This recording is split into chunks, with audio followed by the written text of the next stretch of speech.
My name is Natalie Brennan, 28 years old, and I used to believe that blood was thicker than water, that parents would sacrifice anything for their children. For 5 years, I endured criticism that cut deeper than knives, manipulation that twisted my reality, and emotional abuse disguised as tough love. I worked night shifts at Nationwide Children's Hospital in Columbus, Ohio, pouring my heart into saving young lives while my own parents told me I was worthless, that everything I did was never enough. I believed their words were just harsh discipline, that they wanted me to be better, stronger, more like my older brother Mitchell who could do no wrong in their eyes. Before we jump back in, tell us where you're tuning in from. And if this story touches you, make sure you're subscribed, because tomorrow I've saved something extra special for you. But last Memorial Day at their sprawling Upper Arlington home, I overheard something that shattered every illusion I'd held about family. I was bringing potato salad from the kitchen when I heard my father's voice through the open window of his study, low and deliberate. "The world would be better without you," he said, but not to me directly. He was on the phone, and my blood turned to ice when I caught the next words. "How much for a clean job?"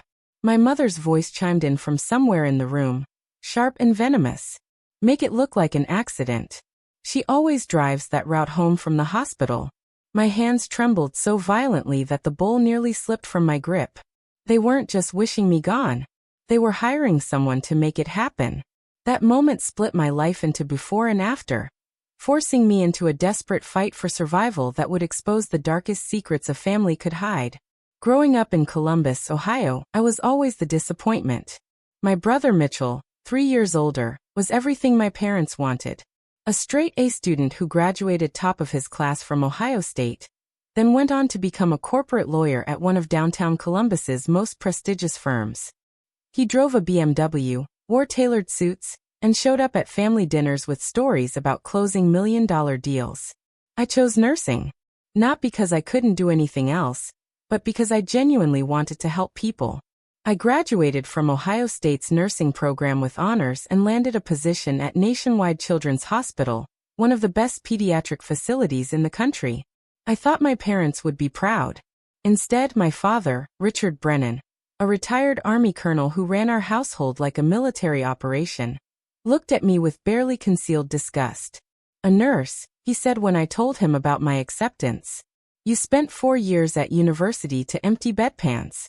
My mother, Donna, was worse in her own way. Where my father was blunt and harsh, she was subtle and cutting. She'd smile sweetly at family gatherings and say things like, "Well, at least someone has to take care of the sick people, right, Natalie? Not everyone can be successful like Mitchell." Her words always came wrapped in false concern, delivered in a tone that made others think she was being supportive while I felt the knife slide between my ribs. Mitchell never defended me. He'd sit there in his expensive clothes, sipping wine and smirking as our parents tore me down piece by piece. Holidays were performances where I played the role of the failure. Every Thanksgiving, every Christmas, every birthday gathering at their massive house in Upper Arlington, I'd show up hoping this time would be different. Instead, I'd get interrogated about why I wasn't married yet, why I was still renting an apartment in Short North instead of buying a house, why I worked night shifts like some kind of vagrant. My father would compare me to Mitchell constantly. "Your brother just made partner at his firm," he'd announce, even though everyone already knew. "What have you accomplished, Natalie?" Wiping noses. My mother would touch my arm with fake sympathy. "We just want you to make something of yourself, dear, before it's too late." The emotional abuse was relentless but normalized. I'd leave those gatherings feeling hollow, questioning everything about my choices. Maybe they were right. Maybe I should have gone to law school or business school. Maybe saving children's lives in the pediatric intensive care unit wasn't enough. I started going to therapy 2 years ago with Dr. Caldwell, a trauma specialist who helped me understand that what I was experiencing wasn't normal parental concern. It was systematic emotional abuse designed to maintain control and hierarchy within the family structure. But even with that knowledge, I couldn't break away. They were my parents. Surely they loved me underneath the cruelty. Mitchell was the golden child who could do no wrong, even when he did plenty wrong. I knew for a fact he'd cheated his way through several law school exams. I'd overheard him bragging about it to a friend during one family dinner. When I mentioned it to my mother, hoping she'd at least acknowledge it. She'd turned on me with fury. "How dare you spread lies about your brother?" she hissed. "You're just jealous because he's successful and you're not." My father had backed her up, threatening to cut me off from family events entirely if I ever spoke against Mitchell again. That was when I learned the rules. Mitchell was untouchable, and I was expendable. The favoritism extended to everything. When Mitchell wanted to buy his downtown condo, my parents gave him $50,000 for the down payment. When I asked for help with my student loans, barely $10,000, my father laughed in my face. "You made your bed with that nursing degree," he said. "Now lie in it." They paid for Mitchell's wedding 3 years ago, a lavish affair at the Columbus Athletic Club that cost them over $80,000. When I started dating someone seriously last year, my mother made it clear there would be no financial support for any wedding of mine. "We've already invested enough in one child's success," she said, meaning Mitchell. I tried to pull away multiple times. I'd skip family dinners, ignore calls, make excuses about work schedules. But my parents had a way of reeling me back in. My mother would call crying, saying I was breaking her heart, that family was everything, that I was being selfish and ungrateful. My father would leave stern voicemails about duty and obligation, reminding me that they'd raised me and I owed them respect. The guilt was crushing. Despite everything they'd done, I still wanted their approval. I still showed up, still tried to prove I was worthy of their love. 5 years of this cycle wore me down to nothing. I was excelling at work, getting praised by supervisors, making a real difference in kids' lives. But I felt like a failure because my parents told me I was. I lived in a modest one-bedroom apartment, drove a reliable but old Honda Civic, and spent my money carefully because my salary as a pediatric nurse, while decent at around $70,000 a year, didn't afford luxuries. Mitchell made triple that and never let me forget it. At family gatherings, he'd pull up in his BMW, wearing his Rolex, talking about his latest vacation to the Bahamas while I sat there in my Target clothes feeling small and worthless. The abuse escalated over the past year. My father started making comments about how I was a waste of space, how I'd never amount to anything, how he wished I'd done something meaningful with my life. My mother would agree, adding that I was an embarrassment to the family name. Mitchell would laugh, enjoying the show. I'd go home after those dinners and cry myself to sleep, wondering why I kept going back. Dr. Caldwell kept telling me I needed to establish boundaries, maybe even cut contact entirely. But I couldn't. They were my parents. How do you abandon your parents? Then came Memorial Day weekend. My parents hosted their annual barbecue, a massive event where they invited extended family, neighbors, and colleagues. It was a showcase, really, a chance for them to display their perfect life in their perfect house with their perfect son Mitchell. I almost didn't go. I'd worked a brutal string of night shifts and was exhausted. But my mother had called, her voice syrupy sweet, saying they really wanted me there, that it wouldn't be the same without me. Against my better judgment, I went. The afternoon started typically enough. My parents greeted guests with warm smiles while largely ignoring me. Mitchell arrived with his wife, a polished woman named Vanessa who looked at me like I was the help. I stayed in the background, helping set up food tables, arranging lawn chairs, doing the grunt work nobody else wanted to do. My father made a pointed comment about how at least I was useful for something. My mother laughed, that tinkling fake laugh she used in public. I swallowed the humiliation and kept working. Around 3 in the afternoon, preparing and narrating this story took us a lot of time, so if you are enjoying it, subscribe to our channel, it means a lot to us. Now back to the story. I went inside to grab more potato salad from the kitchen. The house was mostly empty, everyone outside enjoying the unseasonably warm May weather. I was walking through the hallway when I heard my father's voice coming from his study. The door was slightly ajar, and his tone made me stop. It wasn't his usual booming command voice.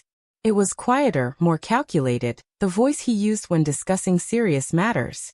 I stepped closer, not intending to eavesdrop but unable to help myself. "The world would be better without you," he said, and my heart stopped. Was he talking about me? I pressed myself against the wall, barely breathing. There was silence, then his voice again. "How much for a clean job?" 5,000? 10. My blood turned to ice. My mother's voice joined in. and I realized she was in the study with him. Make it look like an accident, she said, her tone as casual as if she were discussing dinner plans. She always drives that route home from the hospital, late at night, barely any traffic. A car accident would be believable. My hand started shaking so violently I had to set down the bowl I was carrying on a nearby table. They were talking about killing me. My parents were on the phone with someone, negotiating my murder like it was a business transaction. My father's voice continued, detached and clinical. She's got life insurance through the hospital, he said. $100,000 policy. We're the beneficiaries. My mother added, and Mitchell gets the apartment lease. He's been wanting a place in Short North. I couldn't move. My legs felt like concrete. My mind was screaming at me to run, to get out, but I was frozen in shock. This couldn't be real. Parents didn't do this. Not to their own children. But I kept hearing their voices, discussing logistics, timelines, payment methods. My father mentioned a name, someone called Vincent, apparently a contact from his military days who knew people who did this kind of work. My mother was worried about police investigations.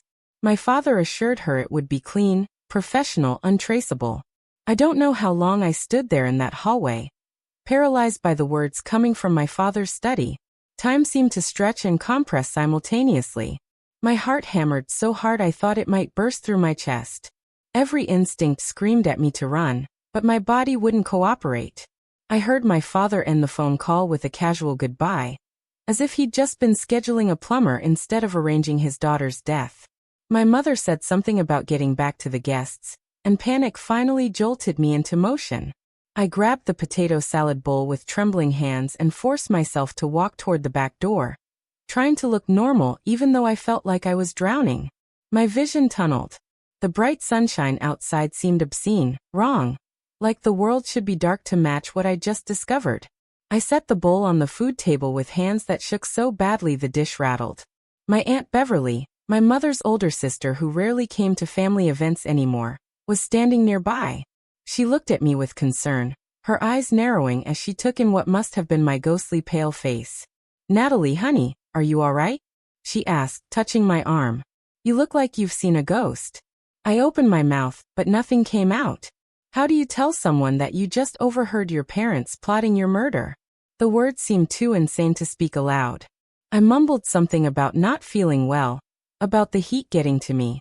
Beverly guided me to a chair in the shade, away from the main cluster of guests. She brought me water and sat beside me, her weathered face full of genuine worry. This was the aunt who distanced herself from the family years ago after some falling out with my mother that nobody ever explained to me. "You can tell me what's wrong," she said quietly, her hand still on my arm. "I've seen that look before. That's not heat stroke. That's fear." Her perceptiveness cracked something open inside me. Tears started streaming down my face before I could stop them.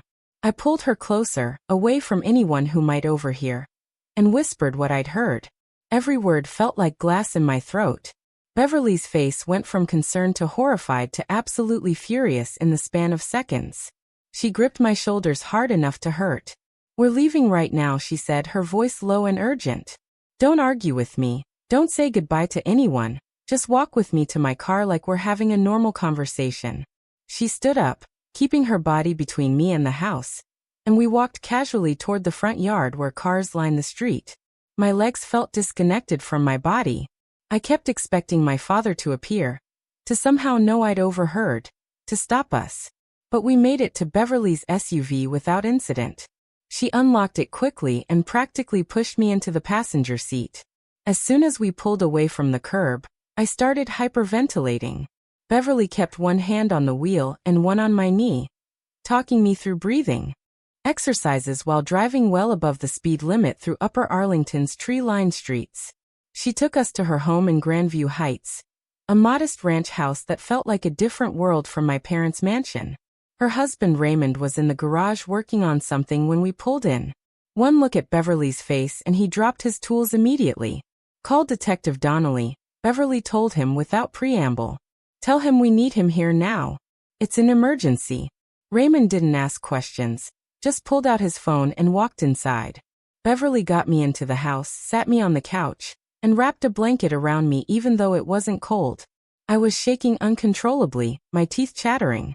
The reality of what I'd heard was finally sinking in past the shock. My parents wanted me dead. Not metaphorically, not emotionally, but literally dead and buried. They'd discuss my murder with the same tone other people used to plan vacations. Detective Marcus Donnelly arrived within 30 minutes. He was a friend of Raymond's from the neighborhood, a veteran cop in his 50s with kind eyes and a no-nonsense demeanor. Beverly explained the situation while I sat there wrapped in the blanket, feeling like a child. Donnelly listened without interrupting, his expression growing darker with each detail. When Beverly finished, he turned to me and asked me to repeat everything I'd heard, word for word if possible. I did, my voice barely above a whisper. He recorded it on his phone after asking my permission. "This is serious," he said when I finished. "If what you're telling me is accurate, we're talking about conspiracy to commit murder. But I need you to understand something, Natalie. Without physical evidence or a recording, this is going to be difficult to prove. It's your word against theirs. Have you had any previous threats from your parents? Anything documented?" I shook my head. The abuse had always been verbal, emotional, psychological. Nothing I could prove in court. They'd never hit me, never sent threatening texts or emails. They were too smart for that. Donnelly pulled out a notepad and started asking detailed questions. What time had I heard the conversation? Was anyone else present? Could I identify the person they were calling? Had I noticed any suspicious behavior from my parents in recent weeks? I answered as best I could, my brain still foggy with shock.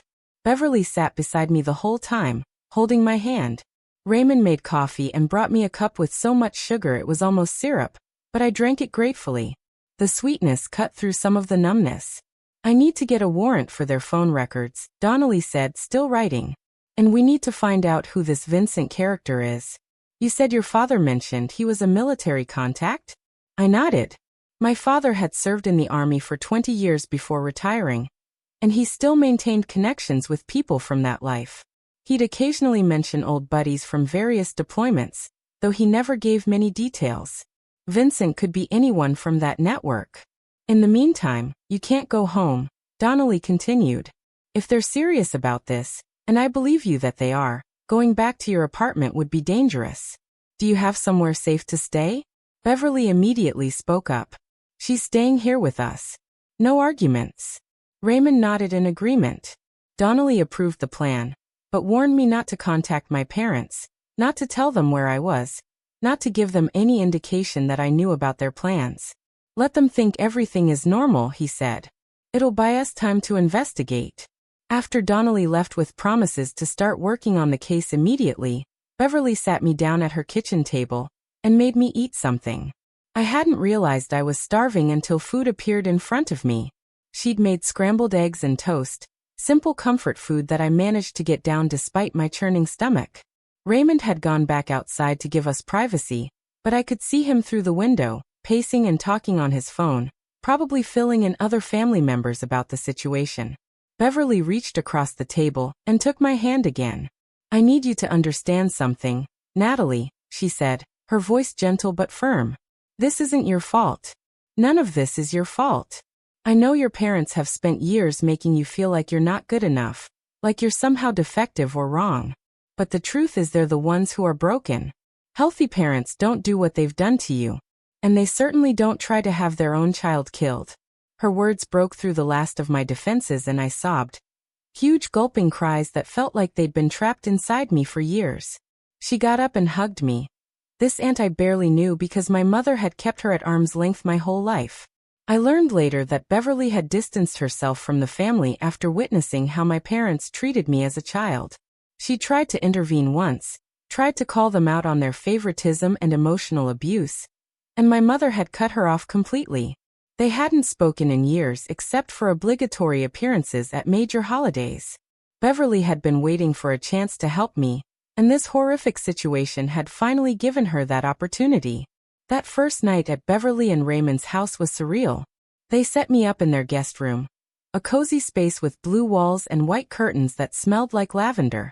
Beverly brought me pajamas and toiletries, everything I needed since I'd fled with nothing but my purse and phone. I lay in bed staring at the ceiling, unable to sleep, replaying the conversation I'd overheard over and over. Had I misunderstood? Could there be some other explanation? But no matter how many times I reviewed it in my mind, the words were clear. They wanted me dead. They were paying someone to kill me. My phone buzzed around 10 that night. My mother. Where did you disappear to? We looked for you after the barbecue and you were gone. Very rude, Natalie.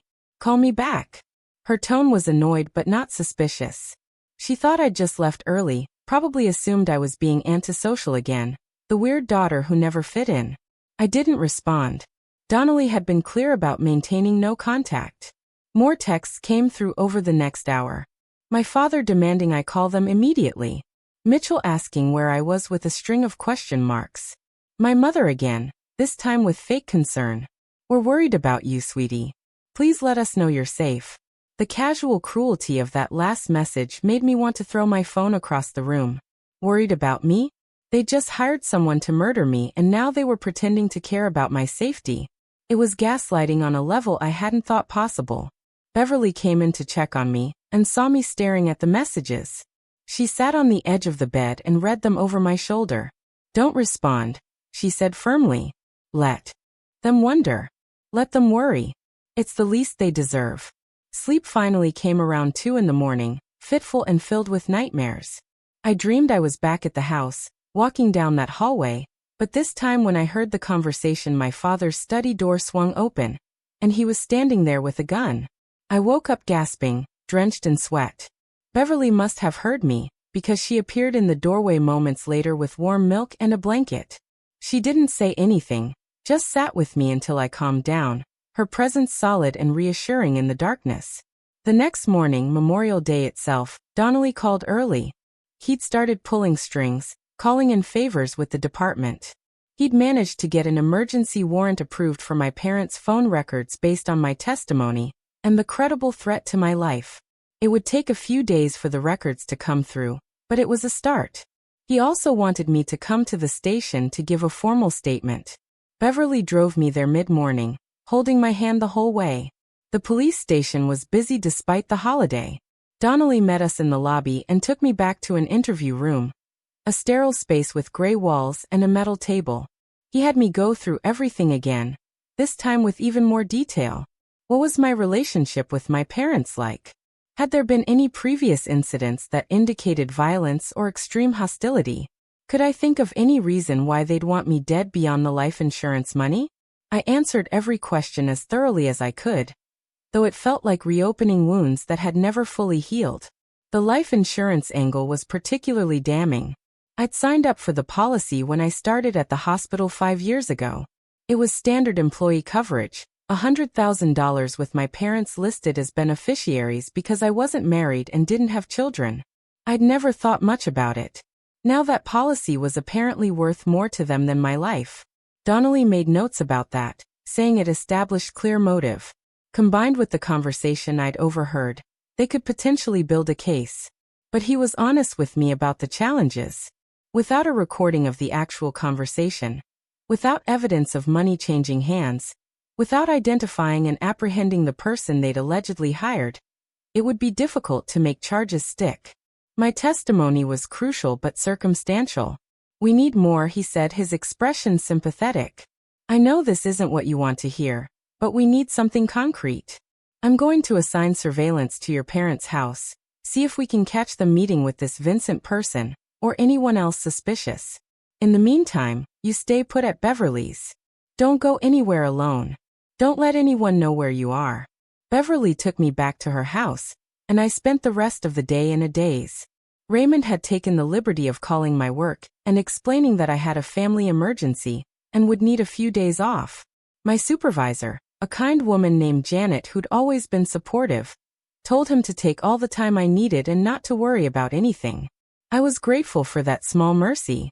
The thought of trying to go to work right now, of pretending everything was normal while wondering if someone was planning to run me off the road, was impossible. That evening, Beverly's son Trevor came over. He was around my age, worked in tech at a startup downtown, and I'd only met him a handful of times at family functions.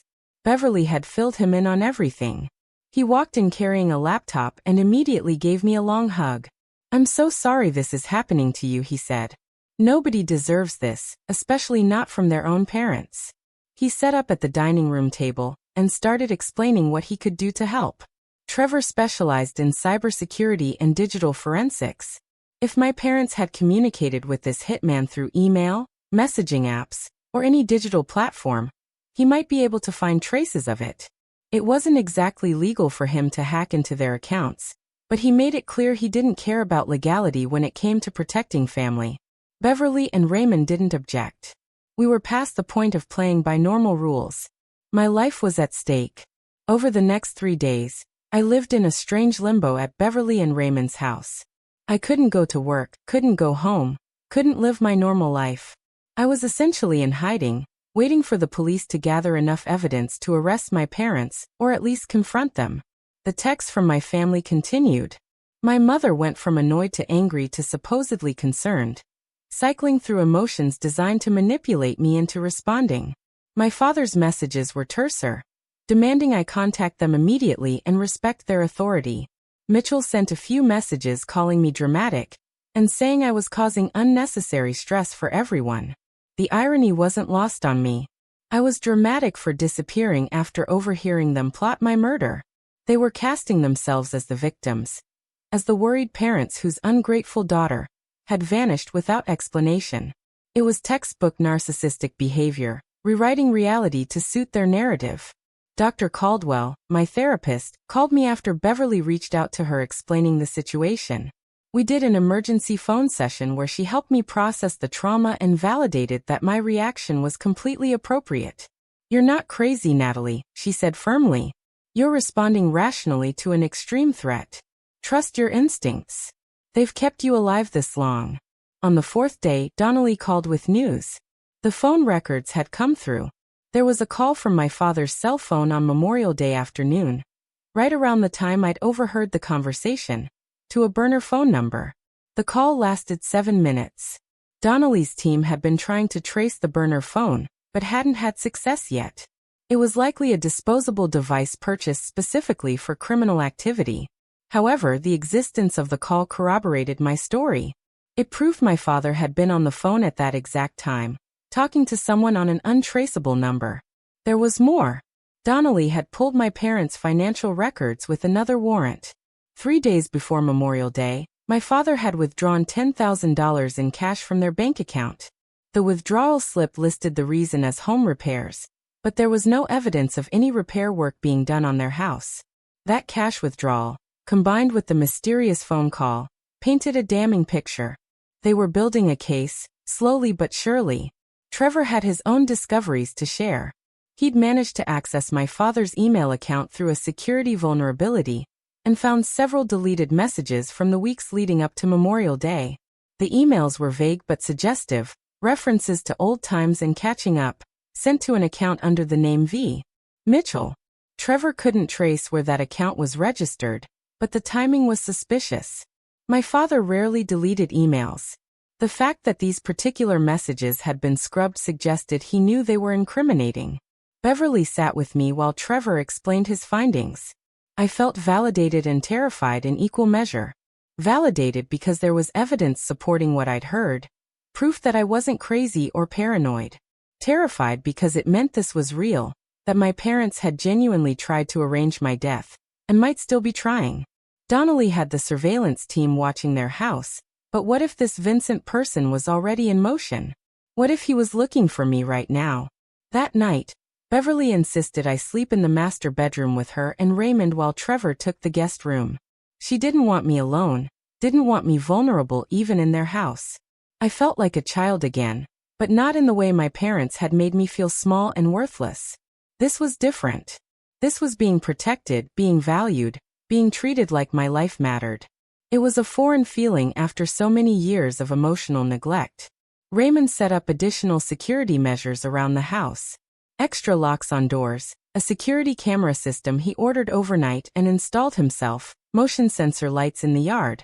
He was a big man, former construction worker with hands like sledgehammers, and his presence was reassuring.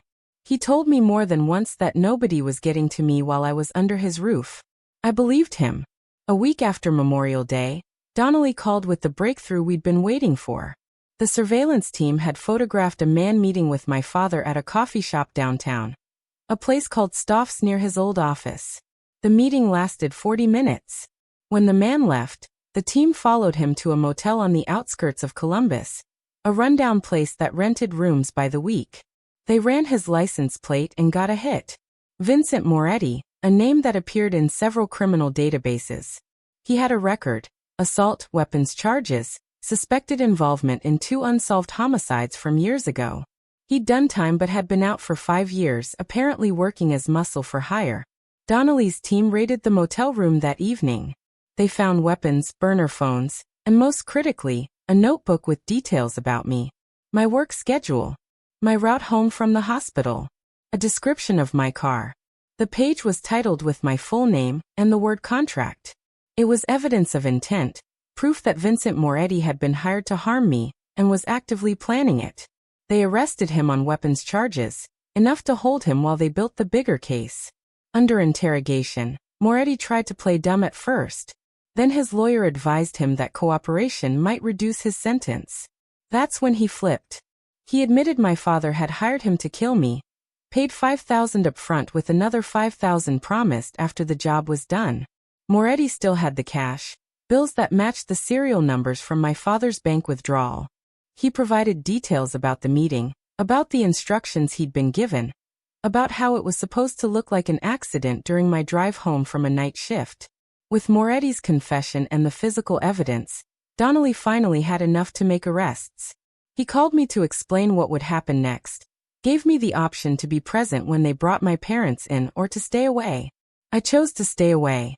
I didn't want to see them, didn't want to face the people who'd given me life and then tried to take it back. Beverly thought that was wise. Let the system handle it, she said. You've been through enough. The arrests happened on a Friday morning, 2 weeks after Memorial Day. Donnelly's team showed up at my parents' house with warrants for Richard and Donna Brennan, conspiracy to commit murder and solicitation of murder. The charges were serious, carrying potential sentences of decades in prison. My father apparently went quietly, always the military man maintaining composure. My mother broke down, screaming that it was a misunderstanding, that I was lying, that I'd always been a troubled child prone to making up stories. Neighbors watched as they were led away in handcuffs. The perfect family facade shattered in full view of Upper Arlington's elite. Mitchell called me for the first time since everything started. His voice was ice cold. You destroyed this family, he said. Mom and Dad are sitting in jail because of your lies. I hope you're proud of yourself. I hung up on him before he could say more. He hadn't asked if I was safe, hadn't expressed any concern about the fact that our parents had tried to have me killed. He was only worried about appearances, about how this reflected on him and his perfect life. He was just like them, and I finally saw it clearly. The days following the arrests were surreal. The local news picked up the story. Retired Army colonel and wife arrested in murder for hire plot against daughter. My name was kept out of the press reports due to victim protection laws, but anyone who knew the family could figure it out. My phone exploded with messages from distant relatives, old family friends, people I hadn't heard from in years. Some were supportive, horrified by what had happened. Others were accusatory, claiming I must have provoked it somehow, that there had to be more to the story. I stayed off social media entirely. Trevor monitored it for me and reported that Mitchell had posted a long rant about false accusations and family betrayal, painting himself as the real victim. Some people believed him. Others saw through it. The court of public opinion was messy and exhausting, and I was grateful to be insulated from most of it at Beverly's house. The legal process moved forward. My parents were denied bail, deemed a flight risk and a danger to me. Their lawyer argued they were upstanding citizens with no criminal history, but the evidence was overwhelming. Moretti's testimony, the cash, the phone records, the notebook with my information, my own testimony about what I'd overheard. The prosecutor was building an airtight case. I had to give a deposition, sitting in a lawyer's office and answering questions for hours about my relationship with my parents, about the abuse I'd endured, about Memorial Day and everything that followed. It was exhausting and re-traumatizing, but necessary.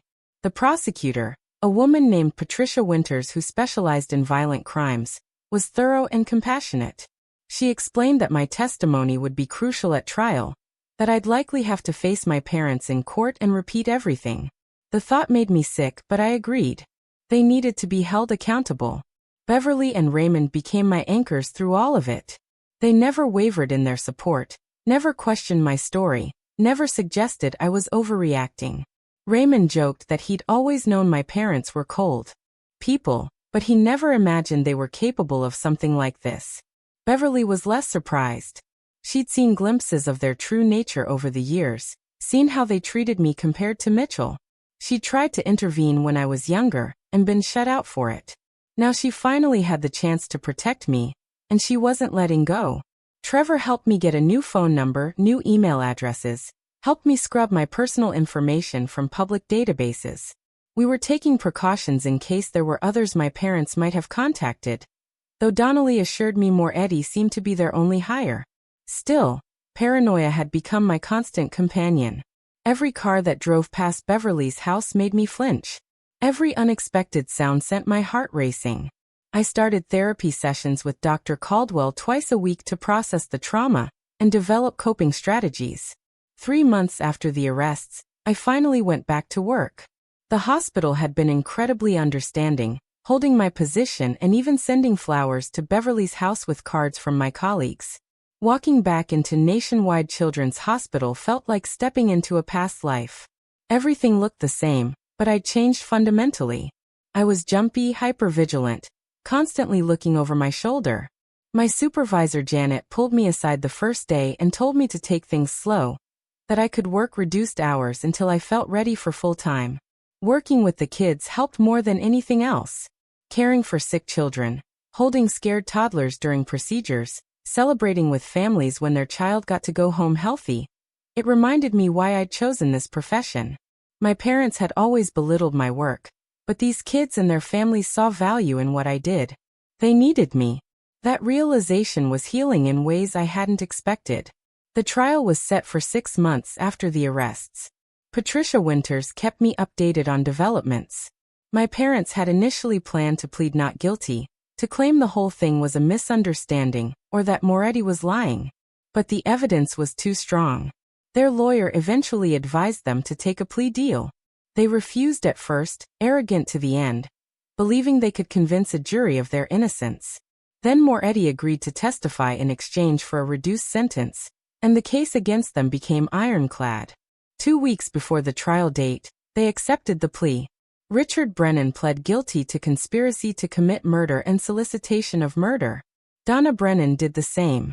The prosecutor recommended 20 years for each of them. The judge would make the final decision at sentencing, but 20 years was the baseline. They'd both be in their 70s when they got out, if they lived that long. Mitchell hired his own lawyer and released a statement distancing himself from their actions, claiming he'd had no knowledge of their plans. I believed him on that at least.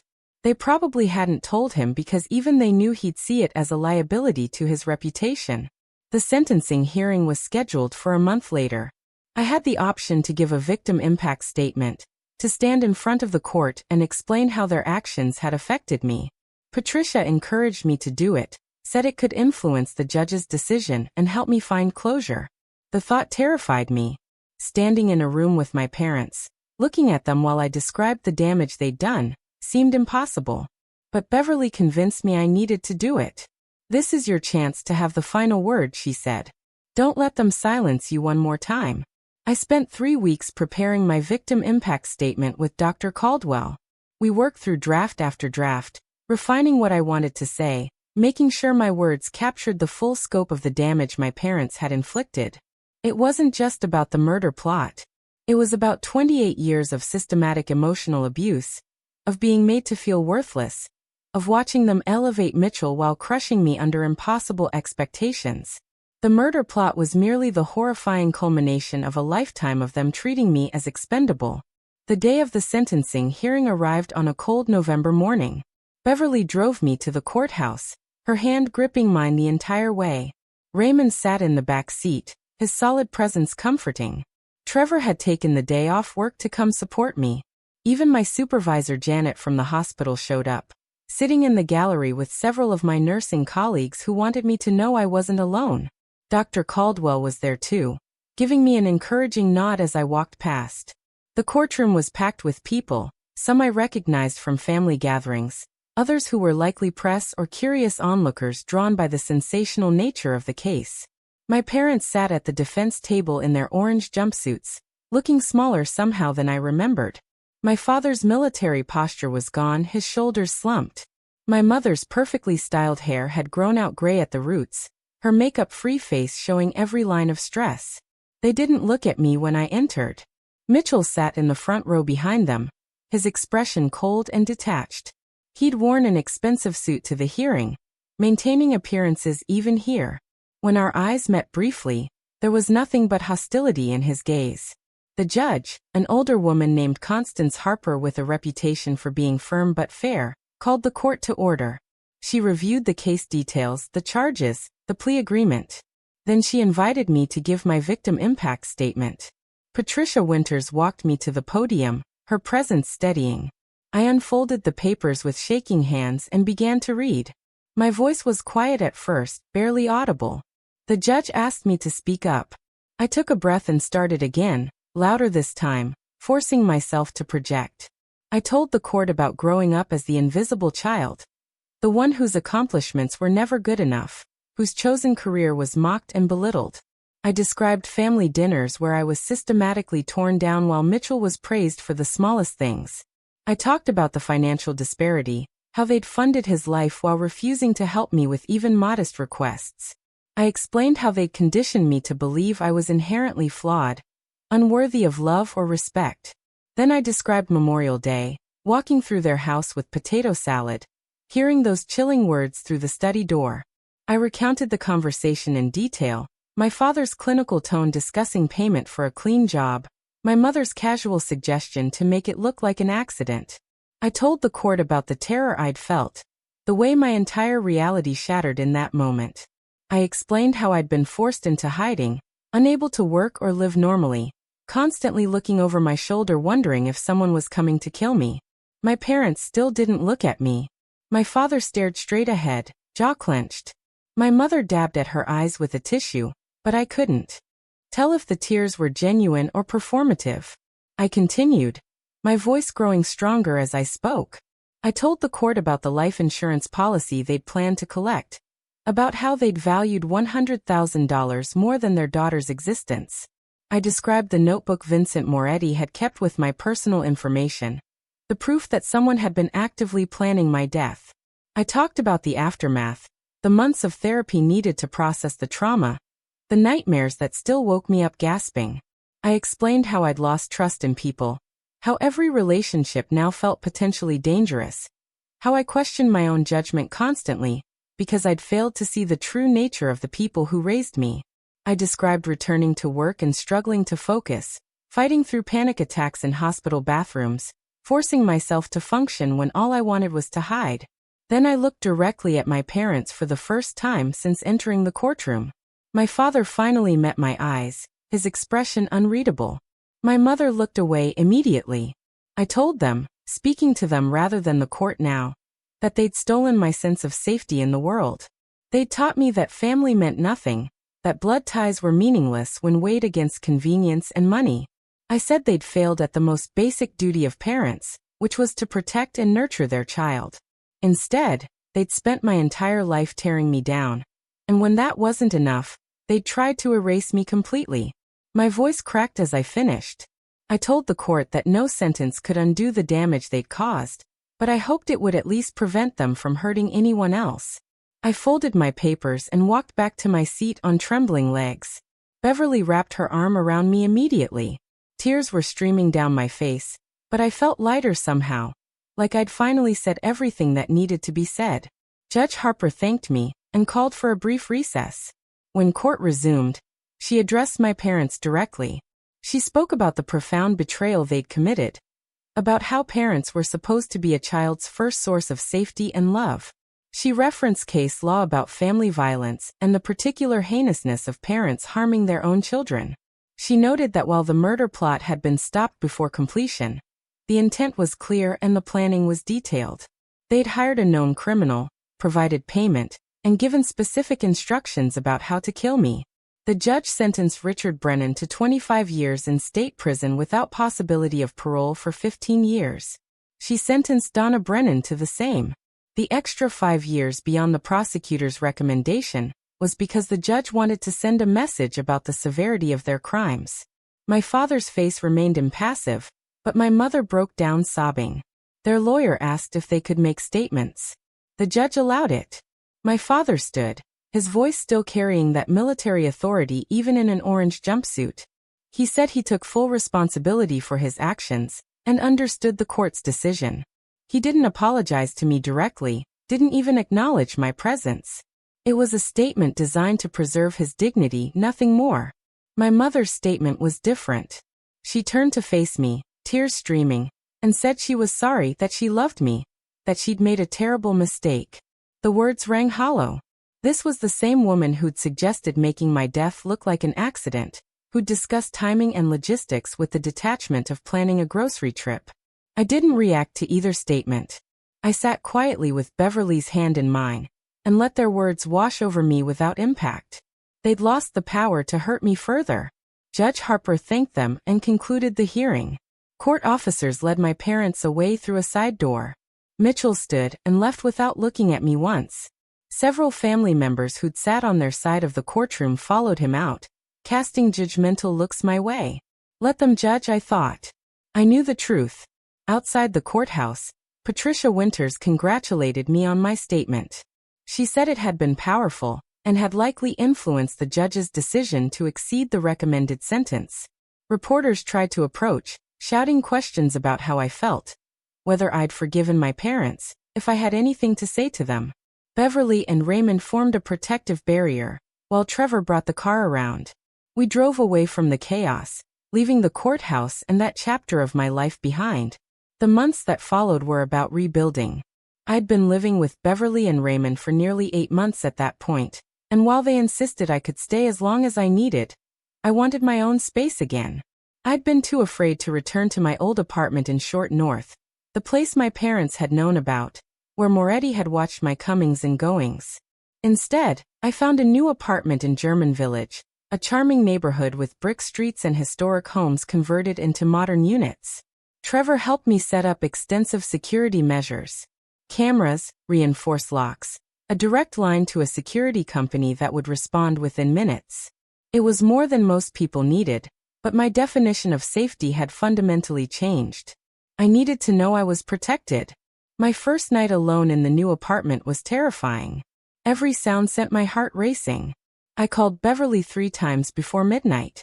She talked me through the anxiety each time, reminding me that my parents were in prison, that Moretti was serving his own sentence, that no one was coming for me. Gradually, life began to feel normal again. I increased my hours at the hospital back to full-time. Working with the children continued to be therapeutic. There was something healing about caring for others, about being part of their recovery, and watching them go home healthy. My colleagues knew what had happened. The story had been too public to hide, but they treated me with respect and normalcy rather than pity. That meant everything. I reconnected with old friends I'd drifted away from during the years of family dysfunction. My college roommate Whitney Torres, who'd become a social worker, was particularly supportive. She understood trauma in professional terms but offered friendship rather than therapy. We started meeting for coffee weekly, talking about everything except my parents. She helped me remember who I'd been before the weight of family expectations had crushed my spirit. Dr. Caldwell and I continued therapy, shifting focus from crisis management to long-term healing. We worked on rebuilding my sense of self-worth, on recognizing that my value wasn't determined by my parents' assessment of me. She helped me understand that their inability to love me appropriately was their failure, not mine. I'd spent so many years internalizing their criticism, believing something was fundamentally wrong with me. Learning to reject those internalized messages was slow, difficult work. 1 year after the sentencing, I stood in my German Village apartment looking at how far I'd come. I'd been promoted at work to a senior nursing position with a raise that finally let me save money again. I'd started dating someone, a teacher named Lucas who knew my history and didn't run. We took things slow, and he respected my need for security and transparency. I'd begun to trust again, cautiously but genuinely. Beverly and Raymond remained constants in my life. We had dinner together weekly, real family meals where I was valued and heard. Trevor became like a brother, the kind of sibling relationship I'd never had with Mitchell. He taught me about cybersecurity, helped me maintain my digital privacy, and checked in regularly to make sure I felt safe. This was what family was supposed to look like, people who protected and supported each other without conditions or expectations of perfection. I'd cut off all contact with Mitchell. He'd tried reaching out once, about 6 months after the sentencing, with an email saying we should talk about the family estate. My parents owned their house and had some assets, and he wanted to discuss how things would be divided. I forwarded the email to Patricia Winters and told her to handle it. I wanted nothing from them. Not their money or their property or any connection to the life they'd built. The prosecutor helped me establish that I was relinquishing any claim to their estate in exchange for Mitchell never contacting me again. He agreed quickly, probably relieved to claim everything for himself. The hardest part of healing was accepting that some questions would never have answers. I'd never fully understand why my parents favored Mitchell so completely, why they found me so intolerable that they'd rather see me dead than simply estranged. Dr. Caldwell said some people were incapable of healthy love, that narcissistic personality disorders and other issues could create profound dysfunction in family systems. Knowing the clinical terms helped somewhat, but it didn't erase the fundamental pain of being unwanted by the people who created me. I started volunteering with an organization that supported abuse survivors, sharing my story with others who'd experienced family trauma. Speaking at support group meetings, I found purpose in helping people recognize the signs of toxic family dynamics before they escalated to dangerous levels. My story was extreme, but the patterns were familiar to many. The favoritism, the emotional manipulation, the gradual erosion of self-worth. If I could help even one person establish boundaries earlier than I had, it felt worthwhile. 2 years after that Memorial Day barbecue, I finally felt like myself again. Not the self I'd been before. That person was gone, shaped by trauma she couldn't unknow. But a new version, stronger and clearer about what I deserved from relationships and from life. I'd learned that walking away from toxic people was strength, not weakness.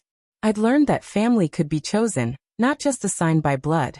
Beverly, Raymond, Trevor, Whitney, Lucas, my colleagues at the hospital, these were my real family now. My parents were serving their sentences in separate prisons.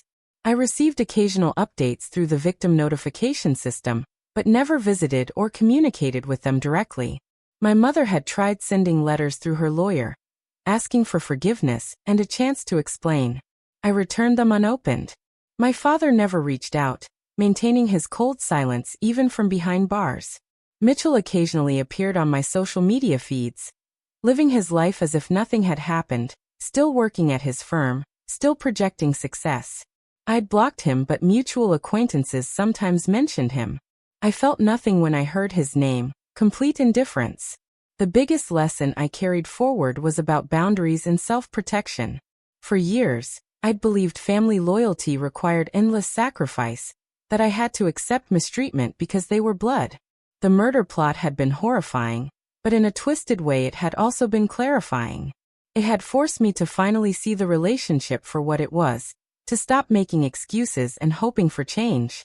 Sometimes the most loving thing you can do for yourself is to walk away from people who harm you, even if those people are your parents. I wanted anyone hearing my story to understand that your worth isn't determined by how your family treats you. If the people who raised you make you feel small, worthless, or expendable, that's about their brokenness, not yours. You don't owe them your well-being or your safety. Establishing boundaries isn't cruel, it's survival. Cutting off toxic family members isn't abandonment, it's self-preservation. I spent too many years trying to earn love from people incapable of giving it. Don't make the same mistake. Standing in my apartment now, surrounded by photos of my chosen family, working a job I loved, building a life that finally felt like mine, I could honestly say I was grateful for the outcome. Not for what happened, the trauma would always be part of me, but for what came after. The chance to rebuild without the weight of their expectations and abuse. I'd survived something that should have destroyed me, and I'd come out stronger on the other side. That was enough. 3 years had passed since that Memorial Day when everything changed. Last month, I received notification that my mother had filed for early release consideration. She'd apparently become a model prisoner, participated in therapy programs, and claimed to have found religion. Her lawyer submitted letters from prison counselors describing her transformation and remorse. The parole board would review her case within the year. When I read the notification, I expected to feel fear or anger. Instead, I felt nothing but resolve. I contacted Patricia Winters immediately. She assured me that with the severity of the crime and my opposition as the victim, early release was highly unlikely. I would have the opportunity to submit a statement to the parole board explaining why she should remain incarcerated. I was already drafting it, making clear that no amount of prison therapy could undo the fact that she'd hired someone to murder her own daughter. Remorse expressed only after being caught and convicted meant nothing. My father had made no such appeals. According to the prison reports, he'd remained isolated, refusing most rehabilitation programs, maintaining the rigid military persona even behind bars. In a strange way, his consistency was less insulting than my mother's sudden transformation. At least he wasn't pretending to be someone different, wasn't performing remorse to manipulate the system. He'd accepted his fate with the same cold detachment he'd approached everything in life. The possibility of my mother's release attempt had triggered some anxiety, but I had tools now to manage it. Dr. Caldwell helped me process the feelings, reminding me that I had power in this situation. I wasn't the scared woman hiding at Beverly's house anymore. I had a voice, a support system, and legal protections. Whatever happened with the parole board, I would face it from a position of strength rather than fear. Lucas had proposed 2 months ago.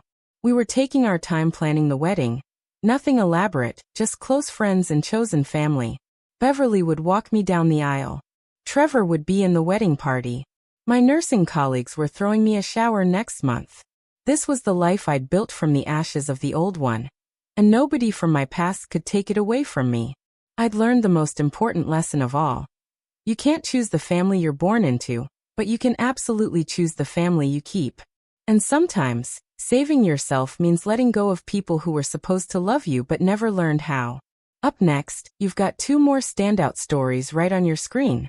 If this one hit the mark, you won't want to pass these up. Just click and check them out.